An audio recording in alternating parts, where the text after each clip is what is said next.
Assalamualaikum warahmatullahi wabarakatuh. Apa kabar Ananda semuanya? Mudah-mudahan kita diberikan kesehatan ya. Bertemu lagi dengan saya Siti Hadijah SPD, Guru Bimbingan Konseling di SMP Negeri 2 Minas. Baiklah, pada pertemuan kali ini kita akan membahas tentang dampak pornografi pada usia dini. Tujuan pembelajaran kita adalah siswa memahami apa saja dampak dari pornografi. Siswa memahami bahaya dari pornografi dan siswa dapat menghindari dari bahaya pornografi itu sendiri.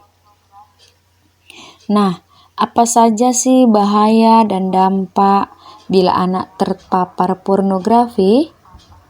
Tentu Ananda sudah ada yang tahu ya, apa saja sih bahaya dari nonton video porno.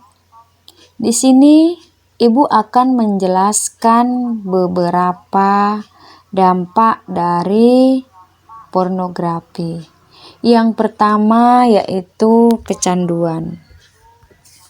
Misalnya saja sesekali menonton video porno bisa menyebabkan seseorang ketagihan, ingin menyaksikannya lagi. Sementara ketika sudah ketagihan, otak seseorang lantas dipenuhi dengan rangsangan. Akibatnya mereka akan terbiasa berpikir kotor dan bisa melakukan hal yang tidak boleh dilakukan. Bukan hanya itu, kecanduan pornografi bahkan diyakini bisa merusak otak. Konten pornografi ini bisa tersebar mulai dari film, animasi kartun, foto, komik, majalah, dan bahkan pada games atau permainan.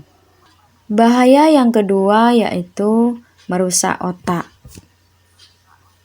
Pornografi dapat merusak otak anak, tepatnya pada salah satu bagian otak depan yang disebut prefrontal cortex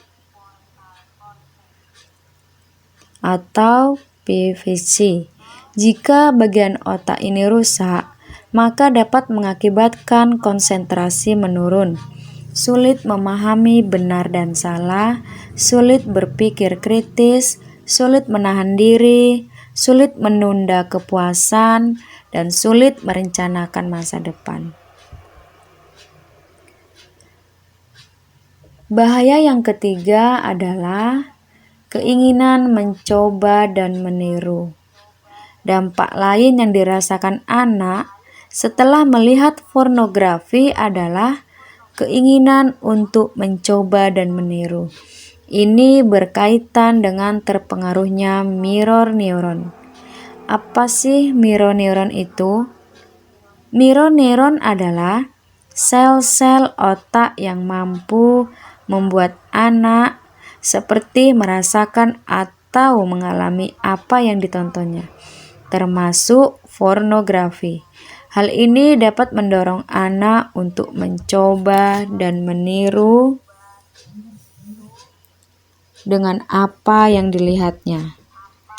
Bahaya yang keempat adalah mulai melakukan tindakan seksual.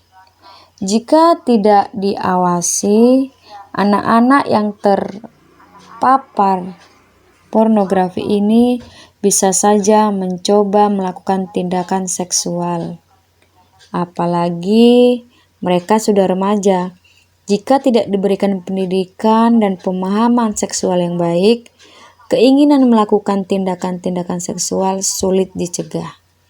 Ketika anak mulai mengenal pornografi, orang tua harus melakukan berbagai hal dalam memberikan pengertian tentang bahaya pornografi itu sendiri dan pemahaman mengenai organ seks mereka, bukan malah mengancamnya.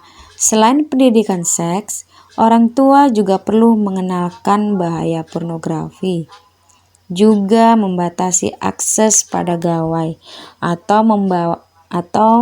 membatasi pemakaian handphone kepada anak. Untuk mengatasi itu semua, harus ada pendidikan dan perhatian dari orang tua, terutama dalam mengingat Tuhan. Bila seorang selalu mengingat Tuhan, rajin beribadah dan berdoa, otomatis seseorang akan jauh pikirannya tentang pornografi. Berikutnya, mengobrol dengan orang tua. Keterbukaan antara anak dengan orang tua sangatlah penting. Karena dengan terbuka seperti menceritakan kepada orang tua mengenai hal-hal apa saja yang dialami sang anak, orang tua akan menjadi tahu dan lebih peduli. Berikutnya, perhatian yang cukup dari orang tua. Jika seorang anak tidak mendapatkan perhatian yang cukup dari orang tua, maka seorang anak akan salah, akan melangkah, dan tidak tahu kepada siapa dia akan bercerita masalahnya.